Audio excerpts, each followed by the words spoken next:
જય સદગુરુદેવ. માનવ મહિમા ભાગ 211.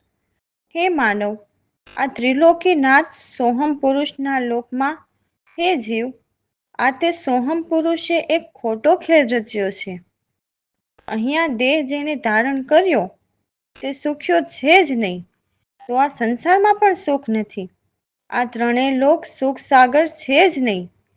આ એવી અટપટી રચના રચી છે કે જીવને તેની પ્રકૃતિમાંથી બહાર નીકળવું જ મુશ્કેલ છે.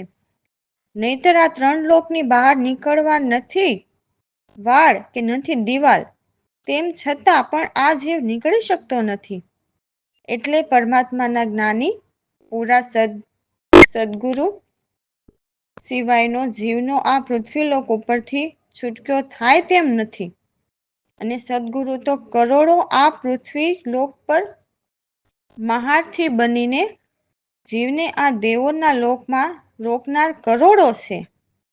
કારણ કે તેને ખુદને ખબર નથી કે આ ત્રણ લોકના દેવોનો છે. તે તો અવતારી દેહધારીની વાત કરીને જીવના મનને મજા આવે તેવો તેનો સત્સંગ હોય છે. તે અલગ પુરુષ બતાવી શકે કે ભજાવી શકે નહીં, તો આપણો છૂટક્યો કેમ થાય? બસ તેને તો જીવના મનને રાજી કેમ રાખવું અને જીવને કેવા શબ્દ બોલશું તો જીવ લૂંટાય? રાગ રાગણીને સંગીતથી જીવના મનને ખુશ કેમ કરવો? આ સિવાય શું છે? આમ ને આમ એ મનની ખુશીમાં બુઢાપો આવી જાય છે. અને જે માટે મનુષ્ય જે પોતાના અમરલોક જોવા અને અમીરીને પામવા મળ્યો છે, તે સાર મનુષ્ય ચૂકી જાય છે અને ફરી 84માં જાય છે. મનન કરો, રામ ભરોસે.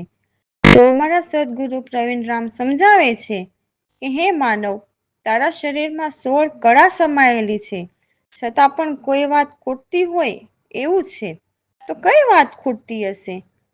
સદગુરુ કહેશે કે પહેલી કળા પ્રાણ દશા, બીજી કળા શ્રદ્ધા રાખવી, ત્રીજી કળા આકાશ, ચોથી કળા આમ તેમ દોડતા પવન, તો આ રાત દિવસ ઘૂમતી રહેશે.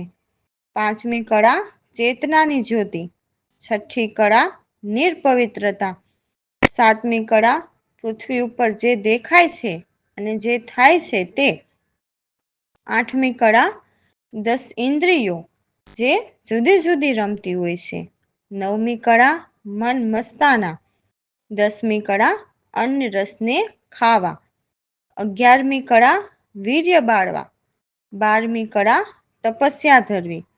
તો ત્યારે આ જ બધી વાત જામે છે.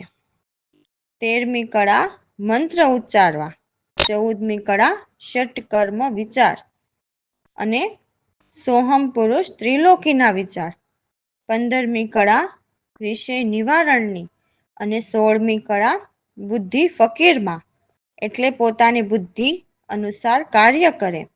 તો આ 16 કળા છે, છતાં હજી શું ખૂટતું હશે? તો એ અમારા સદગુરુ પ્રવીણ બતાવે છે. તો 16 કળા સોહમ પુરુષની તો છે જ, પરંતુ 17મી કળા એ સોહમ ત્રિલોકીથી ઉપર છે, જેને 17મી કળા કહે છે. સંતો કહે છે તેમજ અમારા સદગુરુ કહે છે. તો તે 17મી કળા ભીતર તો છે જ, પરંતુ તેને પ્રગટ કરવાનું ખૂટે છે. શબ્દ સુરતાનું ભજન કરીને પ્રગટ કરી શકાય છે, પરંતુ શબ્દ સુરતાનું ભજન જ ખૂટે છે. કેમ કે પરમાત્માને સત્ય જ્ઞાની સિવાય કોઈ પણ શબ્દ સુરતાનું ભજન શીખવી નહીં શકે. અને સોહમની 16 કળા તો સૌ કોઈ કહે છે, પરંતુ એને કોઈ બતાવીને નજરે નિરખાવી નથી શકતા. તો સાચા સદગુરુ તો ત્રિલોકીનાથ સોહમને અને એથી પર 7મી કળાના પરમાત્માના નૈનથી દર્શન કરાવીને શબ્દ સુરતાનું ભજન શીખવીને ભીતર પ્રગટ પણ કરાવી શકે છે, જે અમારા સદગુરુ પ્રવીણ ભીતર 17મી કળા વર્તાય છે. જય સદગુરુદેવ. એ તારી સોડકડા શરીરમાં છતાં કઈ વાત ખૂટતી, પેલી કડા પ્રાણ 10 જાણો બીજી કડા કસુમ શ્રદ્ધા રાખો, ત્રીજી કડા આકાશ જાણો, ચોથી કડા દોડતા ભુવનમાં, એ રાત દિવસ ભમતી તારી, 16 કડા શરીરમાં. પાંચમી કડા ચેતનાની જ્યોતિ, એ છઠ્ઠી કડા નીર પવિત્રતા, સાતમી કડા પૃથ્વી પરવતી, આઠમી કડા ઇન્દ્રિય 10 શિરોમાં, એ જુદી જુદી રમતી એ તારી 16 કડા શરીરમાં. નવમી કડા મન મસ્તાન, 10મી કડા અન્ન રસ ને ખાવા, 11મી કડા વીર્ય બાળાવવા, 12મી કડા તપસ્યા ધરવામાં, જ્યારે સર્વ વાત જામતી રે, એ તારી 16 કડા શરીરમાં. 13મી કડા મંત્ર ઉચ્ચારવા, 14મી કડા સટકર્મ વિચાર, 15મી કડા વિષય નિવારણ, 16મી કડા બુદ્ધિ ફકીરમાં, પ્રવીણ રામ્યાત્મમાં ચાલતી એ તારી 16 કડા શરીરમાં. એ છતાં કઈ વાત ખૂટતી એ તારી 16 કડા શરીરમાં. રામ ભરોસે. તો એ 17મી કળા સદગુરુ ઓળખાવે છે. તે આદિ અનાદિ સદા રહેલા જ છે. જે મન ફૂલાતા ફરે છે તે મન પરમાત્માના નથી, તે મન સોહમગરના છે. ભેદ અભેદ મન એમાં કશું જ નથી, કે દ્વૈત નથી. દ્વૈત એ તો મનના કારણ છે, પરમાત્મા એ તો એક જ અદ્વૈત છે. જીવ ઈશ જગ કલ્પના એ સર્વ મનમાં હોય છે. જેથી જીવ મનમાં ફૂલાયા કરે એવા સૃષ્ટિ ભાવ બતાવે, કેમ કે સોહમનો ખેલ છે. જ્યારે જીવના મન સુષુપ્તિમાં રહે છે એટલે જાગ્રત નહીં અને સ્વપ્ન પણ નહીં, એવી અવસ્થામાં રહે છે ત્યારે કશું કરવાનું નથી રહેતું. એટલે પરમાત્માની સત્તા કરવાનું કહે છે, એટલે એમની સત્તા જાણવાનું કહે છે. જેથી મિથ્યા જે છે તે પરમાત્માની સત્તાથી દેખાય. જેમ કે ઝાંઝવા નીર જોઈને હરણ વનમાં આમ તેમ ભટકે તેમ. મન એ કોઈ જગત નથી, સારું જગત એક જ ચેતનથી ભરપૂર છે. એમ અમારા સદગુરુ પ્રવીણ રામ કહે છે કે આપણા વિભુ રૂપ આપણાથી નજીક કે દૂર નથી. જય સદગુરુદેવ. એ આરે હું તો આદિ અનાદિ સદાય રે, ફૂલાતા ફરે એ મનના, એ મન મારા નહીં રે. આરે હું તો આદિ અનાદિ સદાય રે, ભેદય ભેદ મન બ્રહ્મ, દ્વૈતય દ્વૈત મન એ જુરે, જીવ ઈશ જગ કલ્પના, સર્વ મનમાં હોય રે. હારે હું તો આદિ અનાદિ સદાય રે, જીવ મનમાં ફૂલાયા રહે, સૃષ્ટિ ભાવ બતાવે રે, સુસુપ્તિમાં મન લીન રહે, એ ત્યારે કશું ન રહે રે.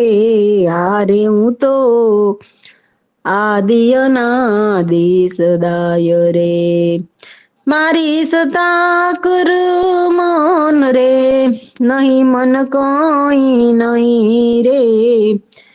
મારામાં મિથ્યા દેખાતા, હે મૃગ જલ જીયા જાય રે.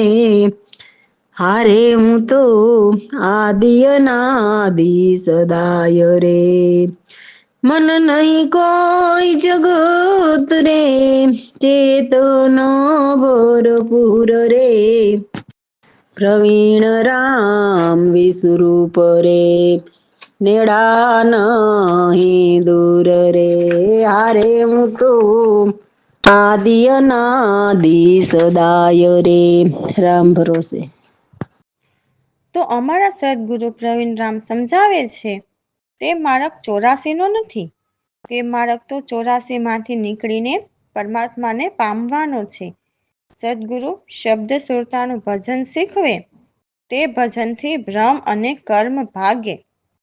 એવા અધર અટલની અંદર 5 તત્વ, 3 ગુણ, 25 પ્રકૃતિને રોકે એમ સદગુરુ પરમાત્માના પ્રકાશ ભીતર પ્રગટે છે અને કમર હલાવી રણુકાર સજાવી ગુપ્ત રસાયણ એની અંદર એટલે શબ્દ સુરતાનું ભજન કરતા શ્વાસાને ગુદા સ્થાને વલોવીને ઉપરથી અમૃત ગુપ્ત રસાયણ ઝરે છે એટલે એક જ એક સાર છે.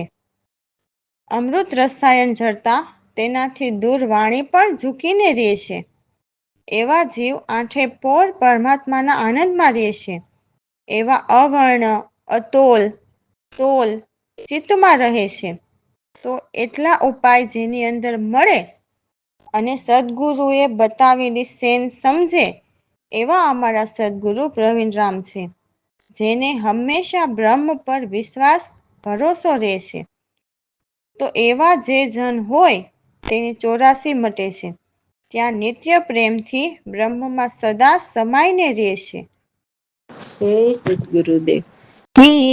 આ માર્ગ 84 નો નહીં બ્રહ્મ કરમ ભાગે રે સર્વો એ આ માર્ગ 84 નો નહીં અરાધ્ય અટલ્ય રથની અંદર 5 તત્વ ગોત 3 ત્યાં જ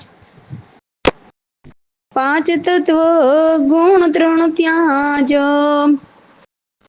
પ્રકૃતિ 25 રોકતા જ જાગ્યા શબ્દ પ્રકાશ જ્યાં આ માર્ગ 84 નો નહીં કમર લાવી રણુકાર સજાવી ગુપ્ત રસાયણ રે એની અંદર ચૂકી રહે દુર્વીણ ત્યાં આઠે પર રહે લવલાઈ આ માર્ગ 84 નો નહીં અવર્ણય તોલ તોલ ચિતમાં વર્તે કડા સકળ ઘર ત્યાં જ કેતા વેણ આવે ત્યાં નહીં સકળ ઘરમાં પૂરણ સાહેબ આ માર્ગ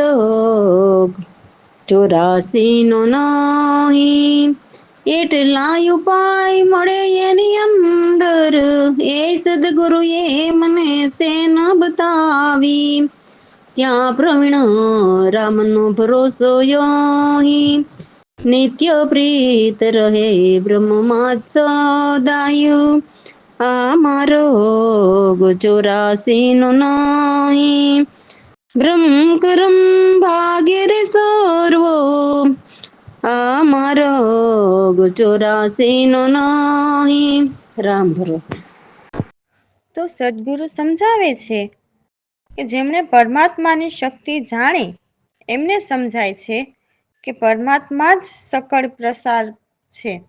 તે કેવી રીતે પ્રસરાયેલ છે? આ પિંડ બ્રહ્માંડની રચના છે એમના કરતાં નિરાધાર અચલ છે જેના બળ બ્રહ્માથી માંડીને કીડી જેવા નાનામાં નાના જીવજંતુમાં છે. ઉત્પત્તિ સ્થિતિ એ બધું પ્રભુ વિના કશું જ નથી. એ જ સૌના પ્રેરક અચાય સર્વમાં છે. પ્રભુ વિના કશું જ નથી. રોમે રોમમાં એ જ એક આધાર છે. એના વિના એક રૂમ પણ ખાલી નથી. પ્રભુની શક્તિથી જ સર્વચેતન છે. એમાં બીજી કોઈ શક્તિ નથી. જેમ અગ્નિને ઉષ્ણ એમ એક જ છે. તો આ સારી વાત અમારા સદગુરુ પ્રવીણરામ હંમેશા નિગમ કરીને કહે છે. રામ ભરોસે. જય સદગુરુદેવ. જાણે સર્વ શક્તિ રે મારી, તેણે સકળ પ્રસરાવ્યા. પિંડ બ્રહ્માંડ રચ્યા જેને, હું જય ચલ નિરતારા. મારા બળ પર સકળ ચાલે, બ્રહ્મા કીડી ત્યાંય.